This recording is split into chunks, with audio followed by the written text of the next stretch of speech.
Chiniot district police officer captain retired Muhammad Aamir Khan Niazi کی ہدایت پر Chiniot police کا احساس کفالت سینٹرز پر فراڈ کرنے والوں کے خلاف کریک ڈاؤن۔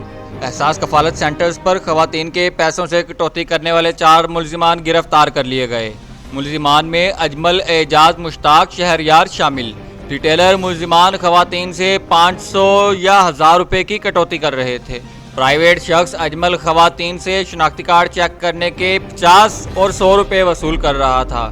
چاروں ملزمان کے خلاف مقدمات درج کر کے مزید کارروائی کا عمل جاری۔ یہ کارروائیاں تھانہ سٹی، تھانہ بوانا کے علاقوں میں قائم احساس کفالت سینٹرز پر کی گئیں۔ اس موقع پر ڈی پی او کیپٹن ریٹائرڈ محمد عامر خان نیازی نے احساس کفالت سینٹرز پر سخت سیکیورٹی اور چیکنگ کے نظام کو مؤثر بنانے کے احکامات جاری کر دیے۔ ان کا کہنا تھا کہ احساس کفالت سینٹرز پر خواتین کی حق تلفی ہرگز برداشت نہیں کی جائے گی۔ کسی بھی شکایت پر سخت کارروائی کی جائے گی۔